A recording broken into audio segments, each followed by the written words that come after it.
पहला टॉपिक है अम्लों के रासायनिक गुण। भौतिक गुण पढ़ लिए थे। भौतिक गुण में क्या पढ़े थे? भौतिक गुण में हम पढ़े थे अम्ल स्वाद में खट्टा होता है या धातु के साथ अभिक्रिया करके हाइड्रोजन गैस मुक्त करता है या क्षार के साथ अभिक्रिया कर लवण और जल बनाता है। ये सब ने पढ़े थे। बोला ना रे, उसको बंद करो। बोल रहे हैं डिस्टर्ब मत करो। क्या भाई, ध्यान से सुनेगा याद हो जाएगा, नहीं सुनेगा तो याद नहीं होगा। फिर कतनों बाद में चिल्लाएगा, कुछ होने वाला है नहीं। देखो पूछा जाएगा अम्ल के रासायनिक गुण। अम्ल के रासायनिक गुण को लिखिए। पहला लिखेंगे गुण कि धातु तनु अम्ल के साथ, धातु तनु अम्ल के साथ, तनु अम्ल के साथ, अम्ल के साथ अभिक्रिया कर के हाइड्रोजन गैस मुक्त करता है। कौन सा गैस? हाइड्रोजन गैस प्रदान करता है या मुक्त करता है? प्रदान करता है।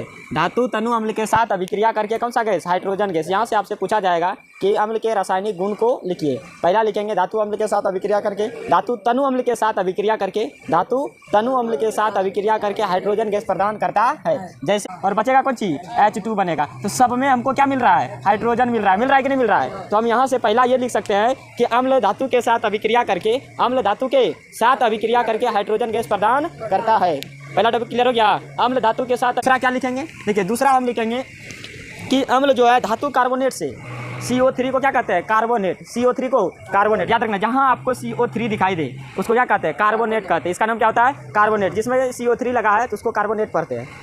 CO3 को कार्बोनेट, CO3 को कार्बोनेट। इसका नाम देखिए क्या क्या चीज़ है। CO रहेगा तो कार्बन मोनोऑक्साइड है ना, CO2 रहेगा तो कार्बन डाइऑक्साइड, CO3 रहेगा तो कार्बोनेट। CO3 रहेगा तो याद रहेगा, CO को कार्बन मोनोऑक्साइड, CO को क्या कहते हैं? Carbon monoxide.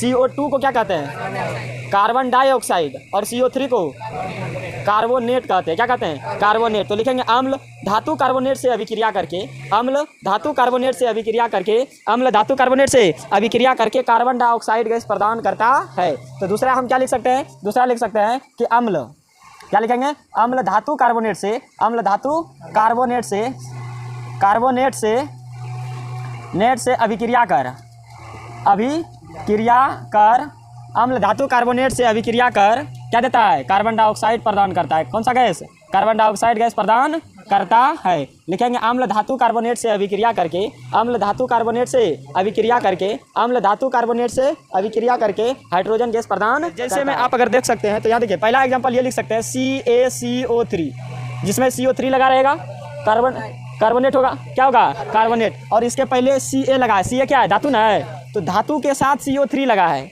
तो कैल्शियम कार्बोनेट इसको पढ़ते हैं कि नहीं? इसको क्या पढ़ते हैं? Calcium carbonate. CO3 को कार्बोनेट कहते हैं और इसके पहले Ca लगा है। Ca हमारा क्या है? धातु है। धातु ना है, क्या है? धातु। धातु के साथ CO3 लगा, इसका मतलब धातु कार्बोनेट है। इसको हम पढ़ते कौन सी है? Calcium carbonate. CaCO3 को कैल्शियम कार्बोनेट पढ़ते हैं। CaCO3 को कैल्शियम कार्बोनेट पढ़ते हैं। जब कैल्शियम कार्बोनेट किससे अभिक्रिया करेगा? 2H2SO4 HCl से। किससे? 2HCl से। HCl से। ये अम्ल ना है, ये कार्बोनेट है और ये अम्ल है। ये दोनों क्या करेगा? अभिक्रिया करेगा। क्या करेगा? अभिक्रिया करेगा। तो अभिक्रिया करेगा तो क्या बनेगा? CaCl2 बनाएगा और बचेगा यहाँ से कौन चीज? बताओ। यहाँ से आपका बच जाएगा Ca और यहाँ से 2 HCl निकल के यहाँ आ जाएगा। बचेगा कौन चीज? CO। बोलो यहाँ से क्या बन जाएगा? अब हाइड्रोजन बताया है तो H2O बनेगा, जल भी बनेगा और साथ ही साथ CO2 बनेगा। तो यहाँ कार्बन डाइऑक्साइड बनेगा। क्या बनेगा?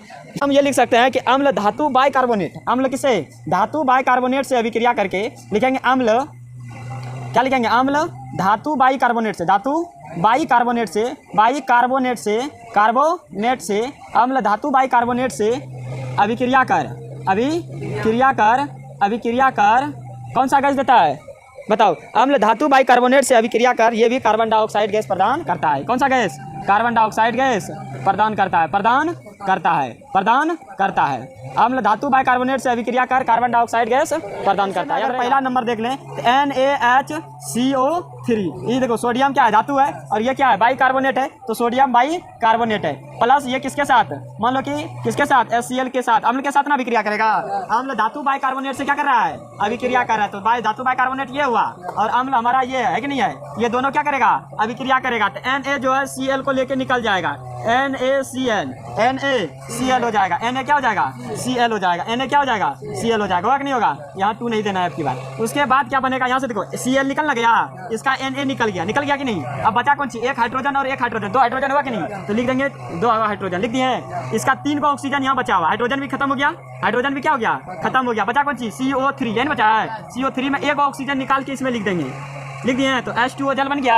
अब यहाँ से एक ऑक्सीजन निकल गया, कितना बचा है, 2 ऑक्सीजन बचा और क्या बचा है, C बचा है। तो हम पढ़ेंगे CO2, पढ़ सकते हैं कि नहीं। तो यहाँ से आपको क्या मिल गया, कार्बन डाइऑक्साइड मिला कि नहीं मिला। तो लिखेंगे अम्ल धातु बाइकार्बोनेट से अभिक्रिया कर, अम्ल धातु बाइकार्बोनेट से अभिक्रिया कर, अम्ल धातु बाइकार्बोनेट से, चलो अम्ल धातु बाइकार्बोनेट से अभिक्रिया कर क्या देता है, कार्बन डाइऑक्साइड गैस प्रदान करता है। चौथा पॉइंट लिखेंगे अम्ल धात्विक ऑक्साइड, कौन सा ऑक्साइड, धात्विक ऑक्साइड, अम्ल धात्विक ऑक्साइड या तथा हाइड्रा ऑक्साइड से, हाइड्रा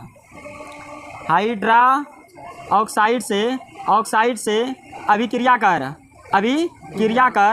कर हाइड्रोजन गई कौन सी देता है, लवण और जल बनाता है। क्या बनाता है, लवण और क्या बनाता है, जल बनाता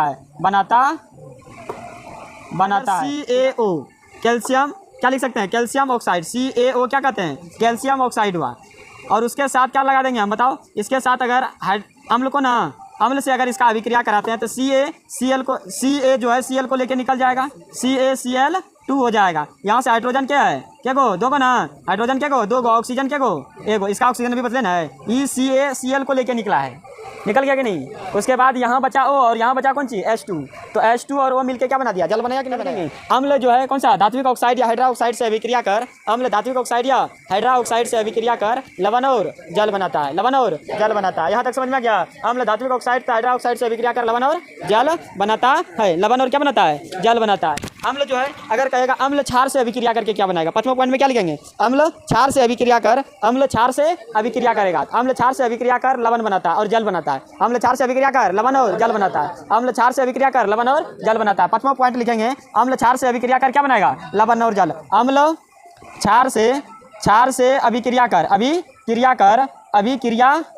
लवण और जल बनाता है, अम्ल क्षार से अभिक्रिया कर लवण और जल बनाता है। याद रखना, पूछा जाएगा बनाता है, अम्ल क्षार से अभिक्रिया करके क्या बनाता है, लवण और जल बनाता है, अम्ल क्षार से अभिक्रिया करके क्या बनाता है, लवण और जल बनाता है। सुन रहा है रे, क्या सुन रहा है, अम्ल क्षार से अभिक्रिया करके लवण और जल बनाता है, अम्ल क्षार से अभिक्रिया करके लवण और जल बनाता है, अम्ल क्षार से अभिक्रिया करके लवण और जल। मौसम बकलोल बच्चा, देखो यहाँ जैसे में अम्ल कौन है, HCl अम्ल है कि नहीं है, क्षार कौन है, हम ले सकते हैं NaOH ले सकते हैं कि नहीं, NaOH सोडियम हाइड्रोक्साइड क्या है, अम्ल ना है, हाँ बोल दो, हाँ NaOH अम्ल है, बोलो ना रे। हम क्या बताएं, AHOH जिसके बगल में लगा रहेगा वो क्या होगा, क्षार होगा, और HCl क्या है, अम्ल है कि नहीं है। तो HCl और ये कौन है, HCl अम्ल और ये क्षार, ये दोनों अभिक्रिया करेगा ना, अभिक्रिया करेगा NaCl के साथ निकलेगा, तो NaCl लवण बन गया। हाइड्रोजन यहाँ क्या गो, एगो, यहाँ क्या गो, एगो, तो कितना हो गया, 2 हाइड्रोजन हुआ। बचा क्या चाहिए, ऑक्सीजन, ऑक्सीजन अभी लिया इधर, ऑक्सीजन इसके साथ हो जाएगा, तो ये लवण बन गया और ये जल नहीं बन गया। तो अम्ल क्षार से अभिक्रिया करके क्या बनाएगा, लवण और जल बनाता है। कोई भी अम्ल क्षार लेंगे तो 2 ही चीज़ बनेगा, एक लवण बनेगा और दूसरा जल बनेगा। तो अभी फिलहाल हम 5 टॉपिक पर हैं, कितना टॉपिक, 5